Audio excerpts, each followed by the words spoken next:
Yeah, wonderful people. Greetings to you all, and I welcome you all to this episode of Biafran Declaration, 2nd of December 2024. That is the date. Please keep it. It is sacrosanct. Anyway, as I said earlier in one of my posts or one of my videos or one of my broadcasts in some couple of days, weeks or months ago, and I said that before 2nd of December, we should expect unexpectables. And it's beginning to unfold one after the other.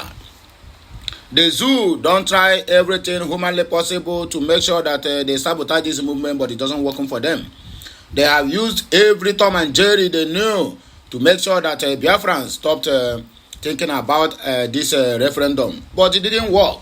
They have even gone to the extent of kidnapping Mazi Nnamdi Kanu to make sure that they silence all the Biafrans from agitating for their right. But it didn't work. Now the truth is out.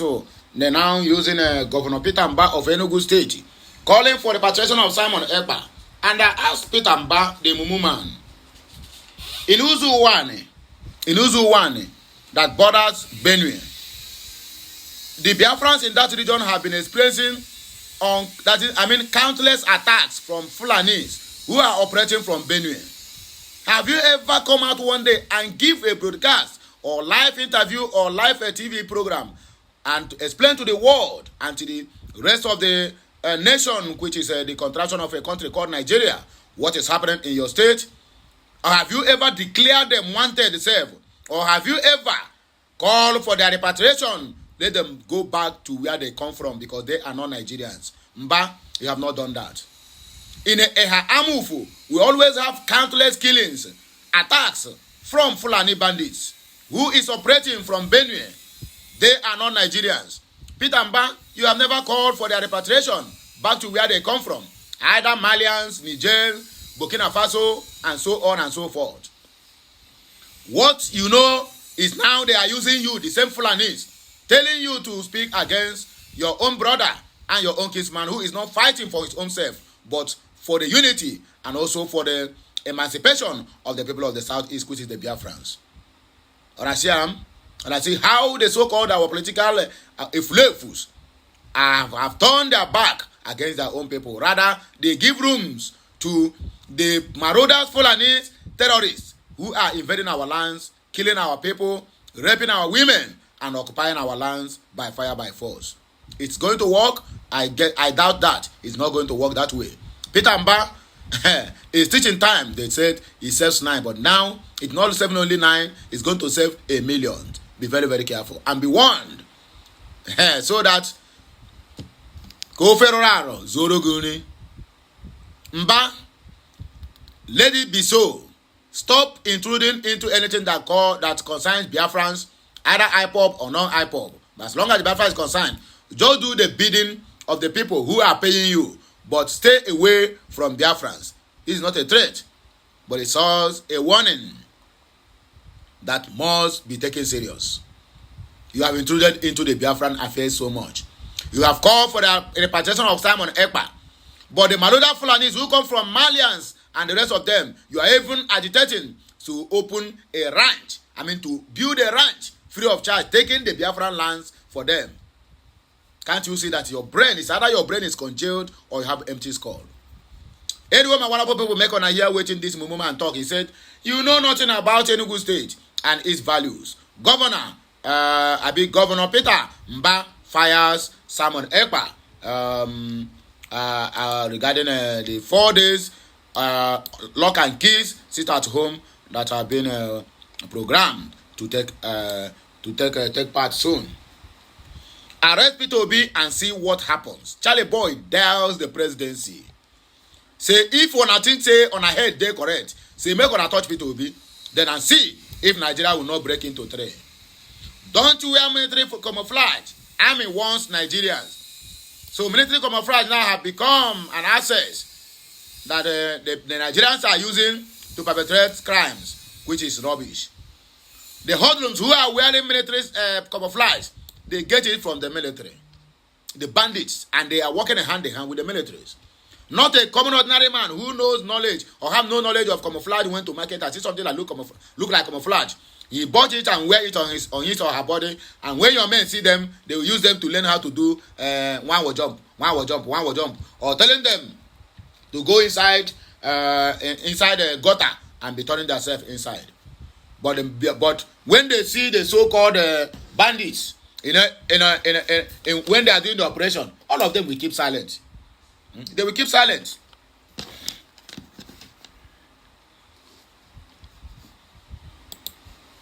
Ohaneze Ndibo condemns Biononogas allegations against Peter Obi. This one they are spoken. Who knows who tell them to speak? Who knows who forced them to speak? Anyway, I beg my people, let us go straight to the reason why we are here this morning. There's no time to take time. Let us make sure you do your own side, because I am doing my own side. Like, share, comment, and make sure you subscribe to my channel for more interesting videos coming your way. My name still remains Amanda Aneze, reporting from the platform of Okute Daily Talk. Ngwa kaiga no n'iru oge adoro. Agwo dị n'akịrịka. Enugu state government and governor and acclaimed, according to them, okay, sorry, let me leave that acclaimed. And the Prime Minister of Biafra, Simon Ekpa Njoko, have traded wars following Governor Mbah's call for a letter to be repatriated from Finland. Governor Peter Mbah on Saturday called on the House of Representatives Committee on National Security and Intelligence, which paid him a working visit to expedite action for Simon Ekpa to be repatriated from Finland. Governor Mbah accused Simon Ekpa of being responsible for killing and insecurity in the southeast. He said Ekpa, through his illegal sit-at-home order, causes criminal activities to take place in the southeast region. I urge the House of Representatives to take up the challenge of ensuring this repatriation to Nigeria to answer to his acts of murder and terrorism in the southeast region. In fact, it is surprising that the finest government allowed this criminal to reside peacefully in their country while perpetrating terrorism in the southeast region. I implore the committee to see how this fugitive can be repatriated and brought to justice. Many people have perished as a result of his reckless utterances and actions, and yet he continues in that trajectory. So we as a nation must act together to put a stop to this tragedy.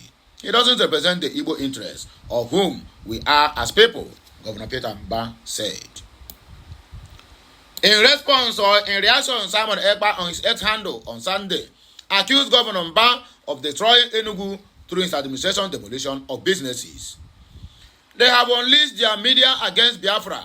They know the consequences of our sit at home. This Peter Mbah is very restless. This is the illegitimate Mbah that is destroying his so-called Igbo properties in Enugu, Ekpa wrote on his handle. While reacting to Ekpa's tweet, senior special advisor to Mbah on media, Dan Nwome, accused Ekpa of betraying the leader of indigenous people of Biafra, IPOB, Nnamdi Kanu. Coward, Ekperima, thief Pro Max, you have betrayed Mazi Nnamdi Kanu by perpetrating acts which he warned you you are detrimental to ongoing efforts by Igbo leaders to secure his release.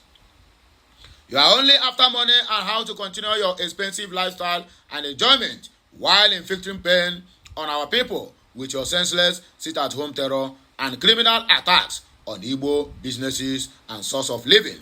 Your days of retribution is near, More responded.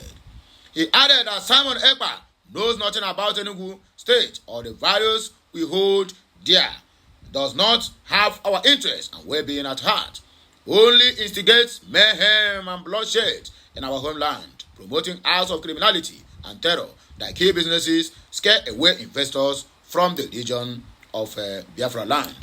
You would think that an Igbo enemy is sponsoring him to set the homeland on fire. A con-man, manipulator, and traitor to Mazi Nnamdi Kanu, doing everything to keep his master in captivity, while fancying himself as prime minister and luxuriating in opulence. This one is a response from the spokesperson to Governor Peter Mbah of Enugu State. Arrest Obi and see what happens. Charlie Boy, or you call him area father, that's the presidency. Say if una say blood dey on her head, make una try to arrest Obi, then una go see whether this country will remain the same or not. Veteran Nigerian entertainer Charles Oputa, popularly known as Charlie Boy, has dared President Bola Ahmed Tinubu to arrest the 2023 Labour Party presidential candidate Peter Obi. Okute News understand that a Peter Obi support group had claimed that the presidency was planning to arrest the former Anambra governor over the planned nationwide protest. Presidential spokesman Bayo Ononuga had called out Peter Obi, alleging that his supporters are the organizers of the protest. In response to the allegation, the group, in a statement issued by its media maker Yanusa Danko, said it can report from good and reliable authority that these unsubstantiated allegations are being orchestrated to arrest Obi. Reacting to the development, Charlie Boy questioned the reason for holding Obi responsible for a protest anchored on the hardship in the nation. He dared the presidency to arrest Obi and see the consequences. Speaking via X account, he wrote, "Abeg, I want to understand something. So Nigerians, Bola Ahmed Tinubu's supporters join. One gather protest against Tinubu's bad government and horrible tenure. But na Peter Obi, the one hold accountable by arresting him. Okay now, let's go.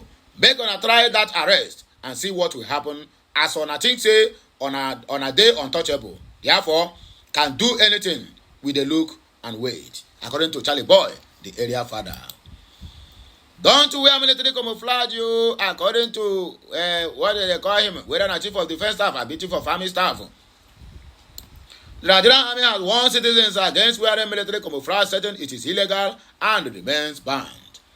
Nigerian army retreated the ban on camouflage on Sunday in a statement while addressing a viral video that showed a soldier molesting a citizen for wearing a military camouflage. Army spokesperson Major General Onyama Nwachukwu said the viral video was old footage, rubbish. Nwachukwu said the incident occurred in 2021. He added that the officer involved was arrested, tried and punished for unacceptable behaviors. The Nigerian Army has noted the recent circulation of an old video depicting a soldier molesting a civilian for wearing a Nigerian Army desert camouflage uniform. The Nigerian Army wishes to clarify that this video footage is a style audio visual being ridiculed or recirculated by individuals or content creators either bereft of content or with malicious intent to create tension between the military and the civilian populace.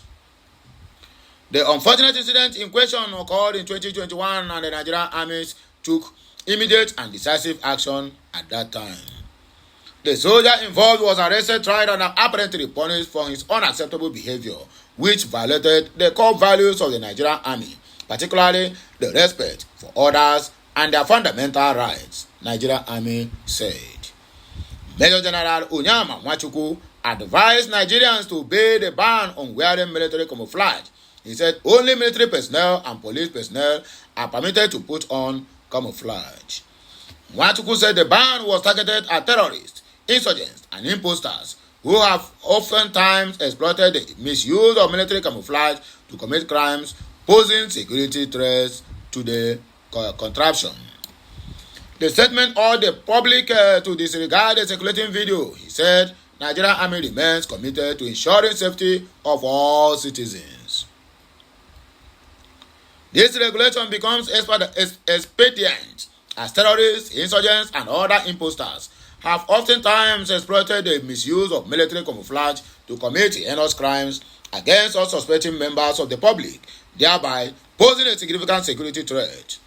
The Nigerian Army remains committed to upholding the law and ensuring the safety and the security of all citizens. We urge the public to disregard the circulated video and to remain vigilant against attempts to sow discord and tension within the country, the statement added. The last but not the least, Ohaneze Ndi Iberibe condemned by Ononuga's allegation against Peter Obi. The Igbo Ape Social Cultural Organization Ohaneze Ndori has sharply criticized recent allegation made by Ononuga, Bola Ahmed Tinubu's special advisor on information and strategy, against Peter Obi, the 2020 presidential candidate of the Labour Party. Ononuga accused Obi of being the masterminded behind a rumored nationwide protest set to begin in August, aimed at addressing the economic hardship in Nigeria. In a statement released on Monday in Enugu by Ohanaeze spokesperson Chiedozie Owenneya, the organization labeled Ononuga's accusations as deeply Igbophobic and indicative of a profound disdain for the Igbo tribe. The statement describes Ononuga's behavior as uncalled repugnancy and recalled his unapologetic ethnic slurs against the Igbo during the last year's presidential selection. Ohanaeze Igbo emphasized that the current economic challenges facing Nigerians are blind to ethnicity, affecting people from all regions, including the north, south, east, and west. They highlighted the widespread hardships such as poverty, the naira devaluation, kidnappings, banditry, farmer-herdsmen conflict, insecurity, joblessness, rising food prices and inflation, and overall cost of living increases in the zoo. Dr. Owenneya pointed out that Ononuga's allegations are not just a personal attack on P2B, but also reflect a broader pattern of hostility towards the Igbo nation. Ohanaeze Igbo reiterated his stance that Nigerians across all ethnicities are united in their suffering due to the prevailing economic hardships, and that such divisive comments from individuals in the high office are unwarranted and detrimental to national unity. The organization called on the Fulani government to address the real issues causing widespread dissatisfaction and to focus on governance that alleviates the suffering of all Nigerians rather than engaging in ethnical charge accusations. Owenneya said it is necessary to inform Ononuga that this is a time for the presidency to initiate policies, programs, activities, and a body language that will appeal to or as such the downtrodden, disposed, oppressed, the deprived, including obedience. And to also inform the Ononugas that issuing threats to masses, the hungry and angry, the vulnerable, and indeed those who no longer fear any fall is the most inconceivable line of action for any government in a fragile society. In other words, instead of broadening the minds to create thinking and welfare programs for the masses, the Ononugas are chasing rats when their houses is on fire. He retreated that Ohanaeze, Ndi Igbo, Ndi Beribe, Ndori had earlier this year asked all Igbo not to participate in any protest against the administration of Bola Ahmed Tinubu because anything involving Igbo have always been treated negatively, different from other tribes in Nigeria. He further stated, when youths from other tribes of the country are involved, they are reprimanded and forgiven. But when an Igbo youths are involved, they are arrested, incarcerated, and even charged for serious offenses. For example, the arrest and detention of Mazi Nnamdi Kanu generated a lot of problems for the Igbos, amongst others. Emphatically, the current hardship in Nigeria is the comeuppance of Igbophobia. It is an unavoidable outcome of an orchestrated injustice, marginalization, callous conspiracies, corporate shenanigans, and ethnic bigotry against the Igbo nation in general. Ohanaeze, Ndi Igbo stands on a firm wicket based on reason, history, and experience to state that there can never be peace, progress, and national development when there is a deliberate government policy of injustice, tantrums, and brimstones against a vibrant, capacious, resourceful, and resilient and populous ethnic group such as the Igbo nation. Owenneya recalled that former President Olusegun Obasanjo has condemned the persistent aversion of the people of southeastern extraction, which Obasanjo described as Igbophobia. He said Obasanjo added that unless Nigeria throws its doors open to merit and full inclusion of the Igbo in national affairs, the country will continue to flounder and grope in the dark. Finally, the Igbo are once again requested not to join the forthcoming nationwide protest when Muhammadu Buhari appointed about 15 service chiefs in Nigeria and Igbo was secluded. the lopsided policy about the security situation in Nigeria, and have we all died, and many more. So my people, when I don't hear this one is coming from the mouth of Okute Daily Talk, your newscaster, or you can call me your Okurora. So now me there here on your microphone, our microphone, and giving you this Ubonga message. Say make you take this one to enjoy your early Tuesday morning broadcast, because this one na Tuesday update, and everybody supposed to understand that we are not joking here. We are always here to serve you better. So I have done my part. It is now your turn to do your part. You like, share, comment, and make sure you subscribe to my channel for more interesting videos coming your way. My name still remains Amandia Neze from Okute Daily Talk. Keep on sharing and keep on liking. I'll be right back. Bye for now, my wonderful people. Kemesiano.